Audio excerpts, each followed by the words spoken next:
Hey guys, this is Arif Mohammad. Welcome back to our channel AK sir chemistry. हमारा chapter चल रहा है solution और सॉल्यूशन में हम डिस्कस कर रहे हैं कोलिगेटिव प्रॉपर्टीज़। दो colligative properties, relative lowering in vapour pressure, elevation in boiling point हम डिस्कस कर चुके हैं। आज हम थर्ड कोलिगेटिव प्रॉपर्टी डिस्कस करेंगे, that is depression in freezing point. तो सबसे पहले कोलिगेटिव प्रॉपर्टी की थोड़ी सी थीम दोबारा से रिमाइंड कर लेते हैं। देखिए, एक सॉल्वेंट है ए क्या है? सॉल्वेंट। बी है सल्यूट। ए सॉल्वेंट है, बी सॉल्यूट है। सॉल्वेंट क्या है? वोलाटाइल। वोलाटाइल मीन्स वाष्पशील। सल्यूट क्या है? Non volatile. सल्यूट कैसा है? नॉन वोलाटाइल यानी अवाष्पशील। ठीक है। सबसे पहले आपने एक पोट में प्योर ए भर रखा है। प्योर क्या है? ए। सबके सब ए क्या बनाएंगे? वेपर बनाएंगे। वोलाटाइल है तो वेपर बनाएंगे। और ये वेपर इस लिक्विड पे क्या लगा रही है? प्रेशर लगा रही है। ठीक है, यहां पे प्रेशर लगा रही है। इस वेपर प्रेशर को हम क्या कहते हैं? P not a. ठीक है, आ रही है बात समझ में? ओके। अब आपने क्या किया? इस बी को इस ए में डिसॉल्व कर दिया, मिला दिया, इनको सॉल्यूशन बना लिया। सॉल्यूशन बन गया ए बी। क्या बन गया? Solution. Solution containing non volatile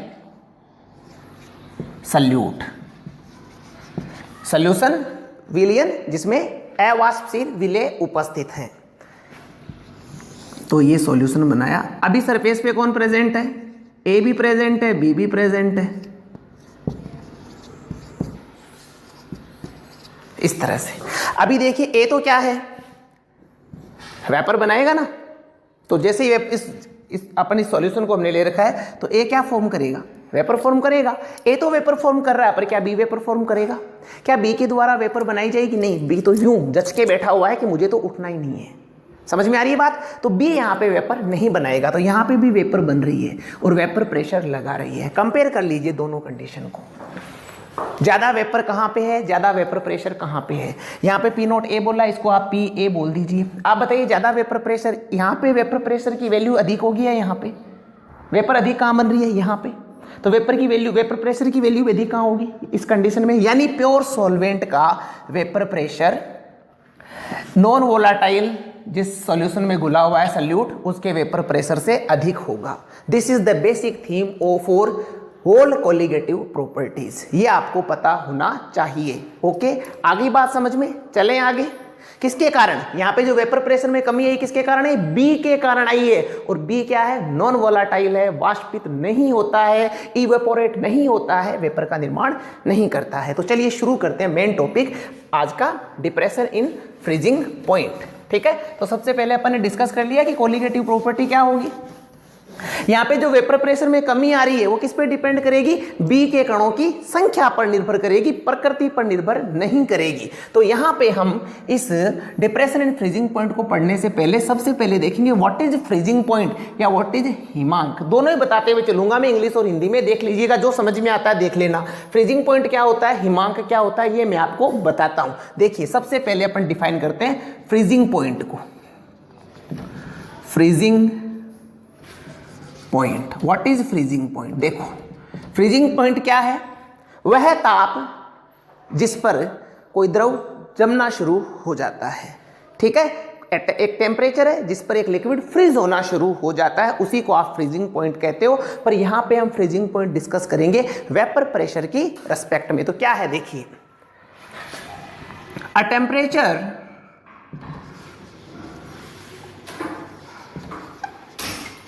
there a liquid's vapor pressure equals to vapor pressure of its solid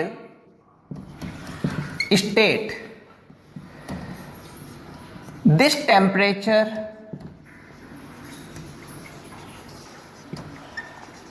known as freezing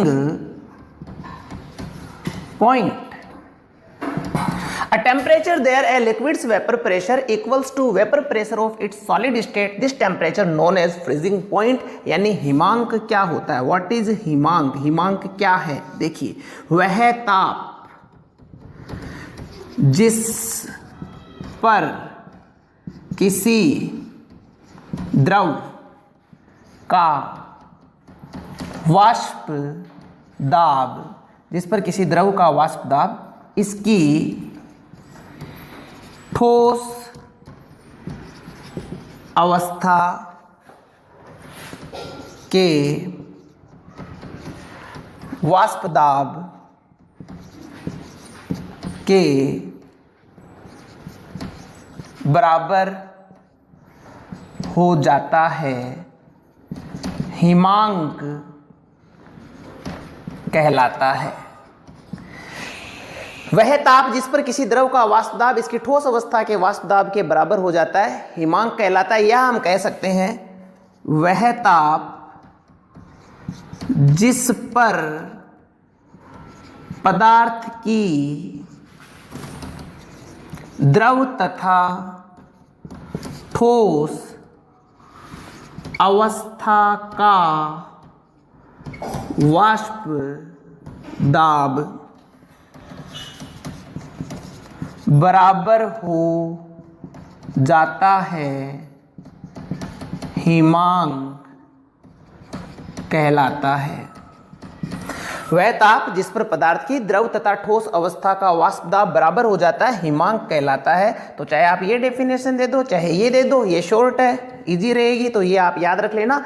वह ताप जिस पर किसी पदार्थ की द्रव और ठोस अवस्था के वाष्प दाब बराबर हो जाते हैं, द्रव और ठोस अवस्था का वाष्प दाब बराबर हो जाता है, क्या कहलाता है? हिमांक कहलाता है। ये होती है फ्रीजिंग पॉइंट या हिमांक की डेफिनेशन। इसे उतार लीजिए, फिर आगे चलते हैं। Okay,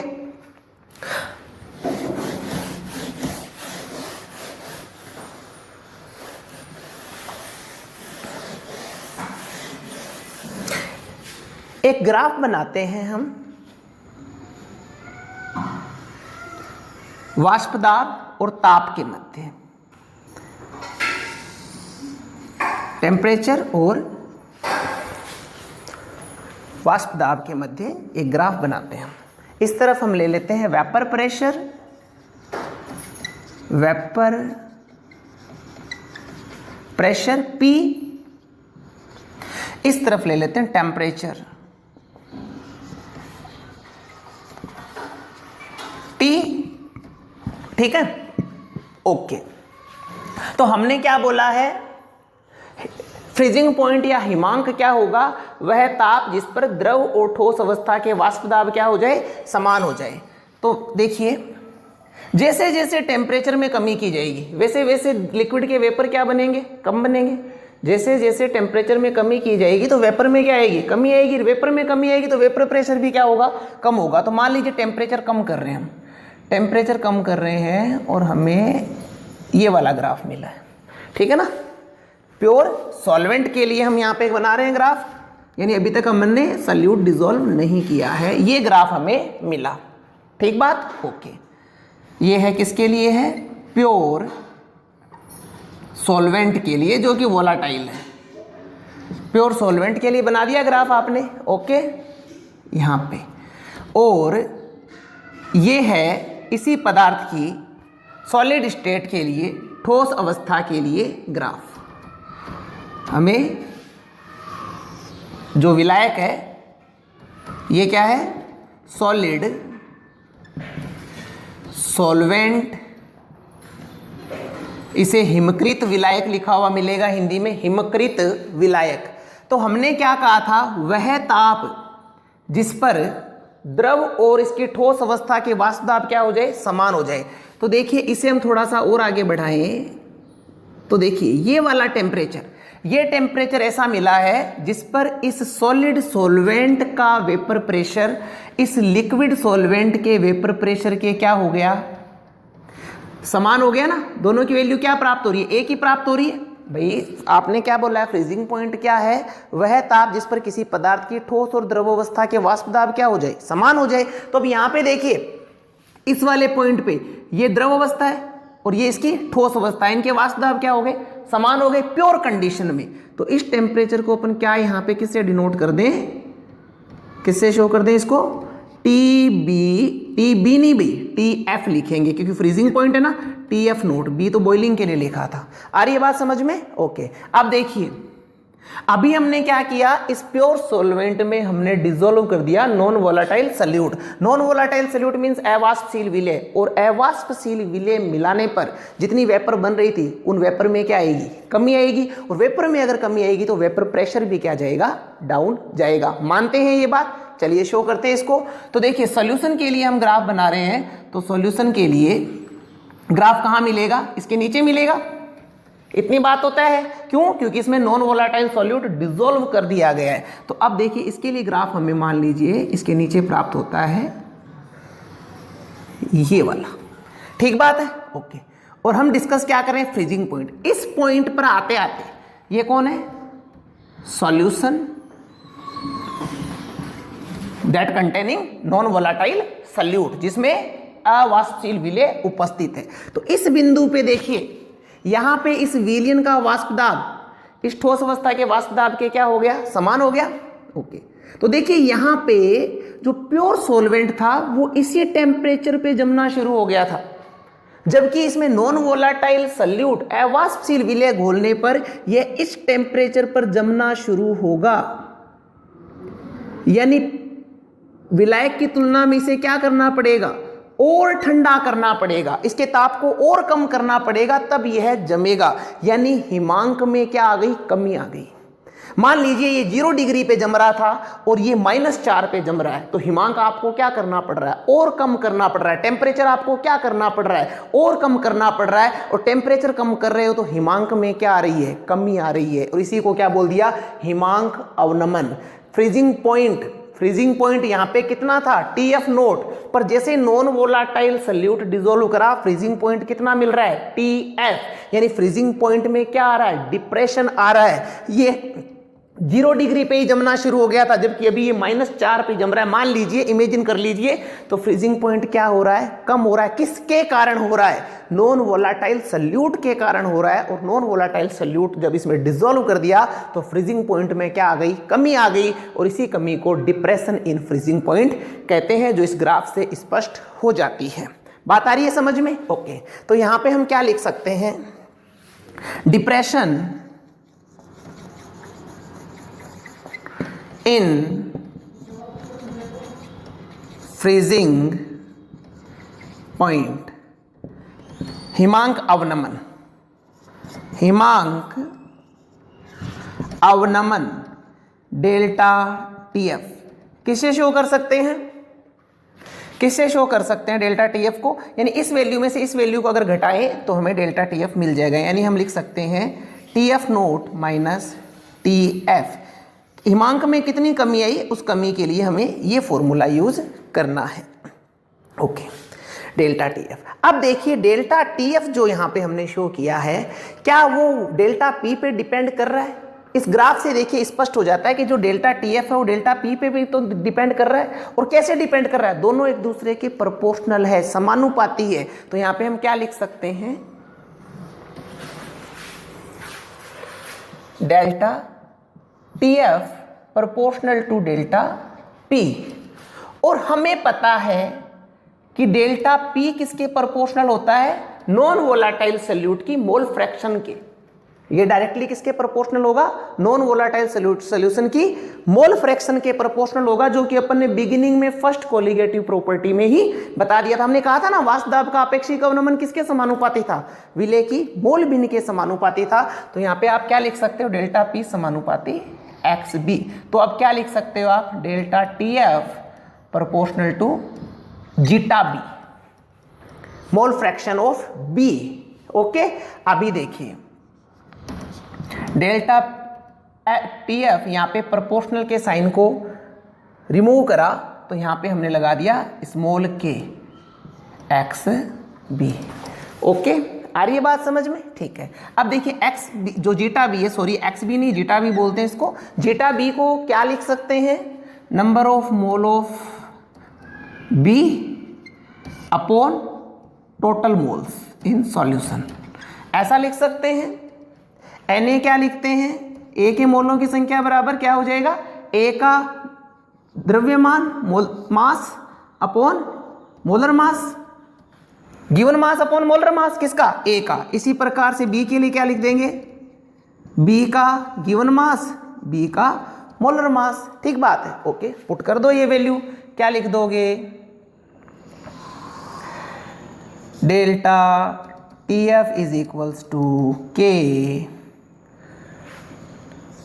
W B upon M B upon W A upon M A plus W B upon M B.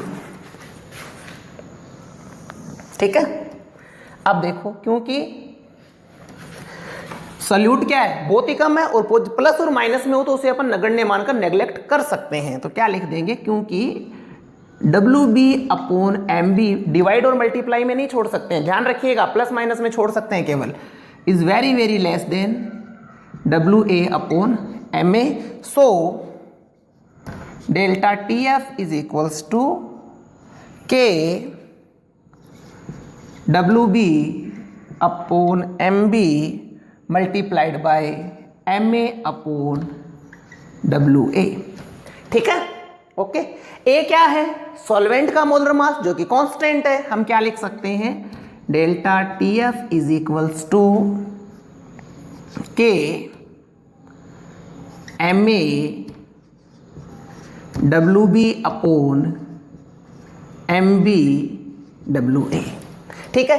तो ये देखिए क्या हो गया, एक कांस्टेंट हो गया ना, तो इसको एक कांस्टेंट से यहाँ पे अप्लाई कर देते हैं, यहाँ पे लिख देते हैं, यहाँ के M A is equals to क्या पुट करेंगे? K F and W B upon M B W A is equals to small M, क्या? What is molality? मोलैलिटी। ठीक है। ये वैल्यूज वहाँ पुट कर दें, क्या लिख देंगे? Delta T F is equals to K F M. K F का एक नाम भी है, यहाँ पे मेंशन कर देते हैं हम। What is K F? K F है मोलल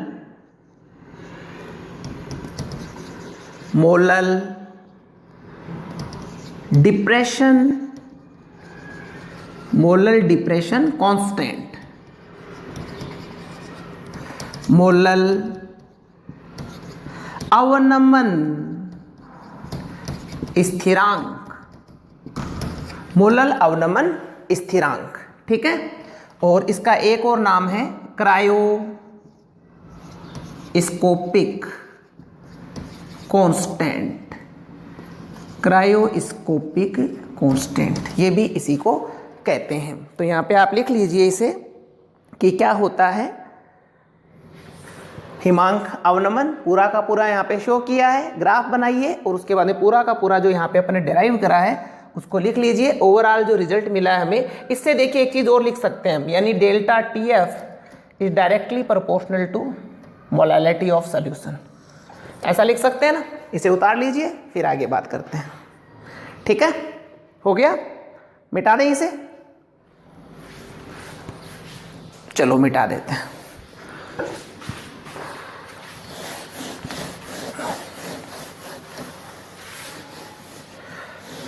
अभी देखिए हमें जो फॉर्मूला इसका याद रखना है वो देखिए, इस रिलेशन को देखिए, हमने लिखा है delta T F proportional to M. ठीक है, प्रोपोर्शनल के साइन को रिमूव करा, फिर से क्या लगा दिया? के एफ एम। ओके, ये लिख दिया। अब देखिए के एफ क्या है, पहले मेंशन कर दिया हमने। यहाँ पे मोलैलिटी क्या होती है? ए और बी कंटेंट प्रेजेंट है, तो मोलैलिटी को क्या लिख सकते हो आप?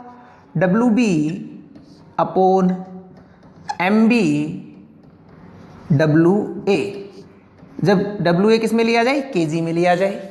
और यदि या M is equals to WB upon MB WA, M इसको ग्राम में लेंगे, तो ग्राम में लेंगे तो क्या करेंगे, इसको केजी में कन्वर्ट करेंगे, और केजी में कन्वर्ट करने के लिए डिवाइड कितने से करेंगे, 1000 से करेंगे, तो 1000 कहाँ आ जाएगा, ऊपर आ जाएगा। ओके, ये वैल्यू पुट कर दीजिए। Delta TF is equals to क्या लिख देंगे, 1000 KF WB upon MB WA। ये हमारे पास में डिप्रेशन इन फ्रीजिंग पॉइंट का फॉर्मूला आ गया, और इसी से molar mass of solute calculate किया जा सकता है। क्या करें, MB को इधर ले जाएं, MB is equals to 1000 KF WB upon delta TF WA। ठीक है, ये मोलर मास का फॉर्मूला आ गया जो हमें न्यूमेरिकल्स में यूज करना है। आ रही है बात समझ में। देखिए यहाँ पे सीधी सी बात बता दूं, A और B बिगिनिंग से हमारा सिस्टम यही चल रहा है। A कौन है, सॉल्वेंट, B कौन है, सॉल्यूट। तो यहाँ पे WB क्या है, वेट B का, यानी सॉल्यूट का वेट। MB मोलर मास किसका, B का, यानी सॉल्यूट का मोलर मास। WA वेट किसका, सॉल्वेंट का। KF मोलल डिप्रेशन कांस्टेंट, या इसे क्रायोस्कोपिक कांस्टेंट भी कहते हैं। ठीक बात है, इसे भी लिख लीजिए, फिर आगे बढ़ते हैं। लिख लो, इसे उतार लीजिए पूरा। ओके, यहाँ पे KF कैलकुलेट करने के लिए एक फॉर्मूला यूज किया जाता है, जैसे कि अपन ने बॉइलिंग पॉइंट में किया था, वही रेयरली यूज होता है, मोस्टली नहीं होता है, 99.5% यूज नहीं होता है। आपको KF दिया ही जाता है, फिर भी नहीं दे तो हम लिख सकते हैं वॉन्ट हाफ ने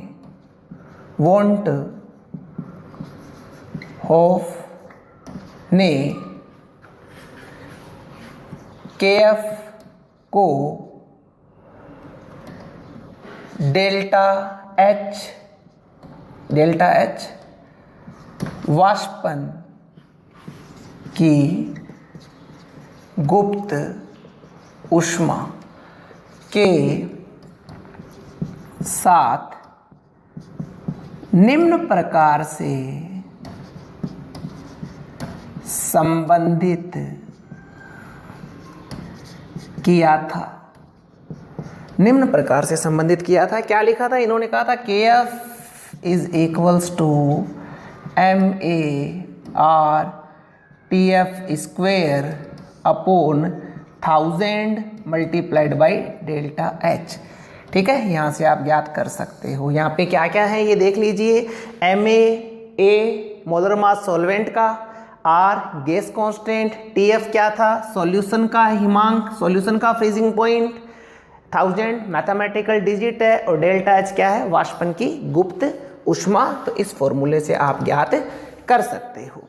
इसी से रिलेटेड कुछ न्यूमेरिकल करेंगे और इसे समझेंगे। ये फॉर्मूला उतार लीजिए, फिर हम करते हैं न्यूमेरिकल्स। ओके,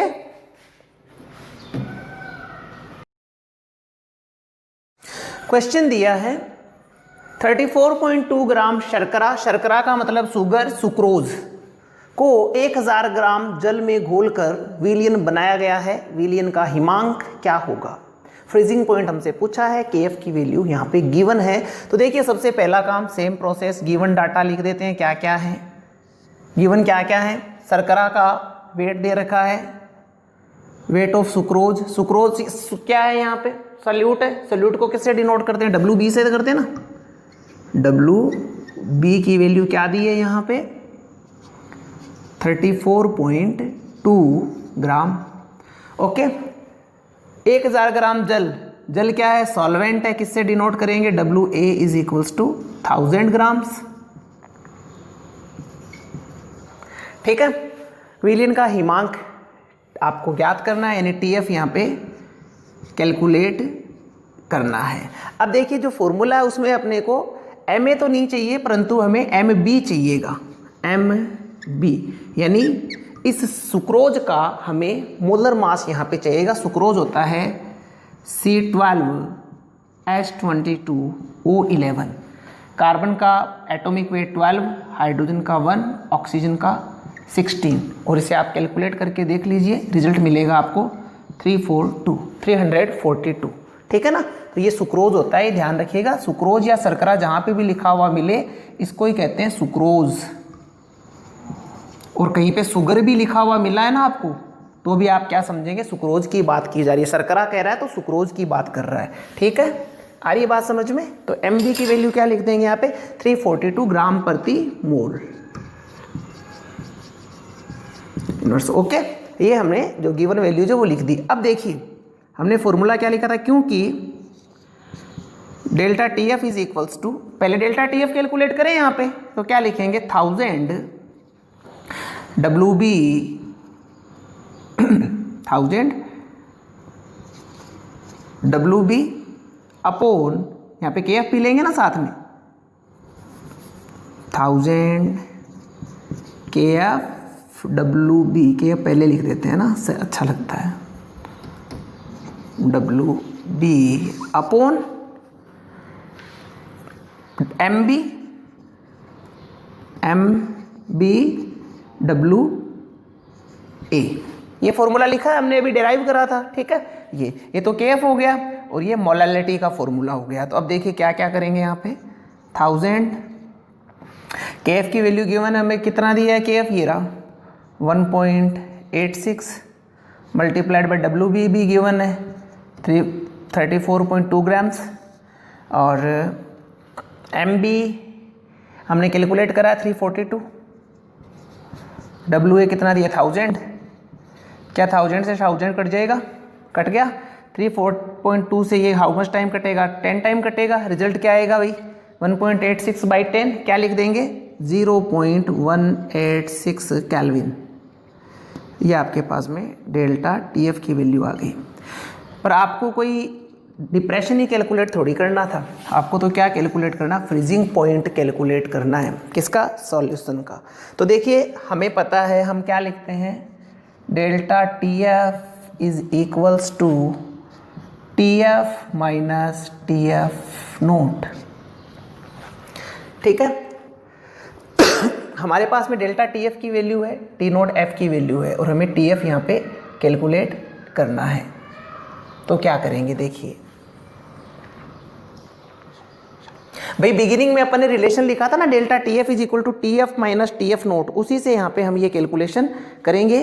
क्या हमें रिजल्ट मिलेगा, देखते हैं पूरा का पूरा यहाँ पे मैटर कि क्या हमें आंसर यहाँ पे मिलेगा। तो देखिए आप यहाँ पे जो वाटर है, सॉल्यूशन किससे बना रखा है, वाटर से बना रखा है। और वाटर में जब आप नॉन वोलेटाइल सॉल्यूट डिसोल्व करोगे तो इसके हिमांक में क्या आनी चाहिए, कमी आनी चाहिए। जल कितने डिग्री सेंटीग्रेड ताप पर जमना शुरू कर देता है, 0 डिग्री सेंटीग्रेड पे। और अगर अपन केल्विन की बात करें तो क्या कहते हैं हम, 273 केल्विन टेम्परेचर पे जमना शुरू कर देता है। ठीक है, आ रही है बात समझ में। तो यहाँ पे क्या होगा कि जो आपने सुक्रोज जब डिसोल्व कर दिया है तो उसके पश्चात 273 से कम ताप पे जमेगा। कितने कम ताप पे जमेगा वो देखते हैं। इसको थोड़ा सा ऐसे नहीं, यूँ लिखते हैं इसको, माइनस TF है ना, ये लिखेंगे इसके लिए TF नोट माइनस TF लिखेंगे। बाई चांस लिख दिया था बाई मिस्टेक मैंने, तो TF naught minus TF। Okay, जो जो वैल्यू हमारे पास में वो लिख लेते हैं।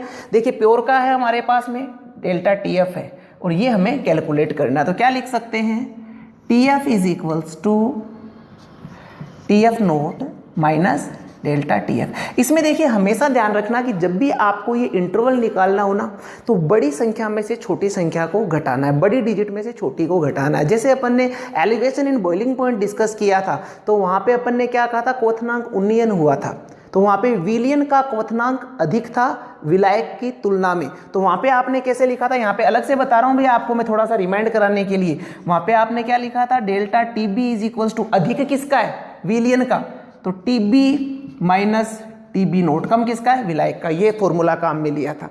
यहाँ पे हिमांक अधिक किसका है, विलायक का, अधिक किसका है, विलायक का, कम किसका है, विलयन का। क्योंकि नॉन वोलाटाइल सॉल्यूट डिसोल्व करने के बाद आपको क्या करना पड़ रहा है, ज़्यादा ठंडा करना पड़ रहा है ना, तो कम किसका है, विलियन का। तो यहाँ पे आप क्या करेंगे, TF नोट माइनस TF। ये आप ध्यान रखना, जो बड़ा होगा ना, जो बड़ी संख्या होगी उसको यहाँ रखेंगे, छोटी वाली को यहाँ रखेंगे, ये आप ध्यान में रखिएगा। तभी तो इंटरवल मिलेगा ना, हमें अंतराल पता करना है केवल कि कितनी कमी आई या कितना बढ़ा। तो यहाँ पे देखिए TF इज इक्वल्स टू क्या लिख देंगे, इसको अपन 273 मान लें लगभग। केल्विन में 0 डिग्री सेंटीग्रेड को 273 एग्जैक्ट 273.15 होता है, पर कोई दिक्कत नहीं, 273 से इसकी कैलकुलेशन कर लेते हैं। तो डेल्टा TF की वैल्यू क्या लिखेंगे, 0.186।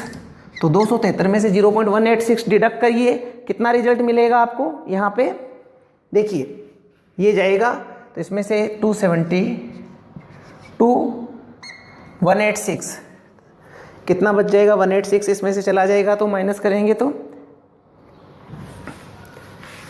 200 जाता, तो 800 हो जाता, पर यहाँ पे 86 ही गया है भाई, ये होता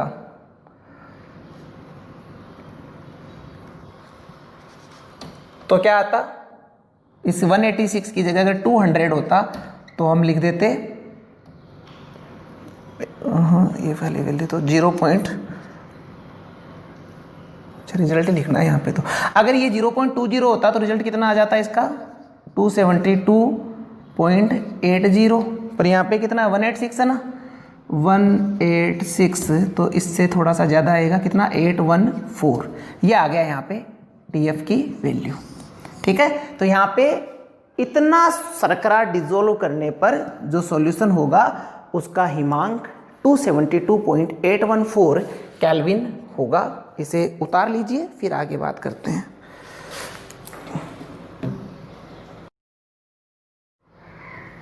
क्वेश्चन क्या है देखिए, 25.6 ग्राम सल्फर को 1000 ग्राम नैफ्थलीन में घोलने पर हिमांक में अवनमन 0.68 केल्विन पाया गया, सल्फर का अणु सूत्र ज्ञात करिए। यहाँ पे नैफ्थलीन के लिए KF की वैल्यू दी है 6.8 केल्विन केजी मोल इनवर्स। हमें अणु सूत्र ज्ञात करना है, किसका, सल्फर का। तो देखिए अणु सूत्र ज्ञात करने के लिए अपने को करना क्या है, यहाँ पे सल्फर के एक एटम का वेट कितना होता है, 32, एक एटम का वेट 32 होता है ना। अगर अपन यहाँ पे इसका अणु भार ज्ञात कर ले, सल्फर का मोलर मास ज्ञात कर ले, एक का अपने को पता है, तो जितना मोलर मास मिलेगा उस मोलर मास को अपन 32 से डिवाइड करके और यहाँ पे अणु सूत्र ज्ञात कर सकते हैं। भाई एक सल्फर का जो वेट है, परमाणु का, एटम का वेट है, वो 32 है। गिवन डाटा है उनसे अपन सल्फर का मोलर मास यहाँ कैलकुलेट कर लेते हैं। तो जितना मोलर मास मिलेगा उसमें जब अपन 32 से डिवाइड करेंगे तो हमें पता चल जाएगा कि इसमें सल्फर के कितने परमाणु हैं, और जितने परमाणु हैं वैसे ही तो सूत्र हो जाएगा ना। जैसे मान लीजिए 4 परमाणु मिलते हैं तो S4, 6 मिलते हैं S6, 8 मिलते हैं S8। तो देखते हैं क्या मिलता है हमें इसका अणु सूत्र। ठीक है, तो सबसे पहले गिवन डाटा क्या क्या है देख लेते हैं। गिवन है हमें सल्फर क्या है, सल्यूट है, तो WB is equals to 25.6 gram. Naphthalene solvent है, WA is equals to 1000 gram. हिमांक में अवनमन डेल्टा TF दिया है हमें 0.68 केल्विन, यहाँ पे गिवन है, और KF की वैल्यू भी हमें यहाँ पे दी है 6.8 केल्विन केजी मोल इनवर्स। ठीक है, ओके, ये वैल्यूज हमें यहाँ पे दी हुई है। अब हम यहाँ पे कैलकुलेट क्या कर सकते हैं, हमारे पास में एक फॉर्मूला है जिसकी नीड है वो हम कैलकुलेट कर लेंगे। जैसे हम क्या लिखते हैं, delta TF is equals to what, 1000 multiplied by KF multiplied by WB upon divided by MBWA। Delta TF तो गिवन है यहाँ पे, तो MB को इधर ले आए, क्या लिख देंगे, MB is equals to 1000 multiplied by KF multiplied by WB upon delta TF/WA। Okay, जो जो वैल्यू चाहिए वो पुट कर दीजिए। MB is equals to 1000, KF कितना दिया है हमें, 6.8, WB कितना दिया है 25.6। ओके, अपॉन डेल्टा TF भी गिवन है हमें 0.68 और WA 1000। देखिए भाई सिंपल सा न्यूमेरिकल है, 1000 से 1000 मल्टीप्लाई कट गया, डिवाइड में ना 1000 से 1000 कट गया, एंड ये कट गया how much time, 10 time cut गया ना ये 0.68 से। तो रिजल्ट कितना आ गया, MB की वैल्यू आ गई हमारे पास में 256। ठीक है, 256 यहाँ पे हमारे पास में अणुभार आ गया। अब देखो सल्फर के एक परमाणु का भार बराबर 32, अतः 256 में परमाणुओं की संख्या बराबर 256/32। 256 को 32 से डिवाइड करोगे कितना आएगा आंसर 8, यानी इसमें कितने परमाणु उपस्थित है, सल्फर के 8 परमाणु उपस्थित है। अतः सल्फर का अणु सूत्र बराबर क्या आ जाएगा, S8। ये होगा सल्फर का अणु सूत्र। इसे उतार लीजिए।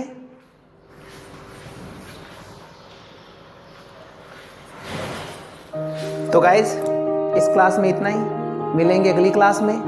3 कोलिगेटिव प्रॉपर्टीज हो चुकी है, इन्हें एकदम अच्छे से प्रिपेयर करिए। कोई भी दिक्कत है, डाउट है तो मुझसे कांटेक्ट करिए, मैं आपकी प्रॉब्लम डेफिनेटली सॉल्व करूंगा। तो मिलेंगे अगली क्लास में इसी वादे के साथ में कि कुछ नया लेकर आएंगे। Wish you all the best, thank you very much.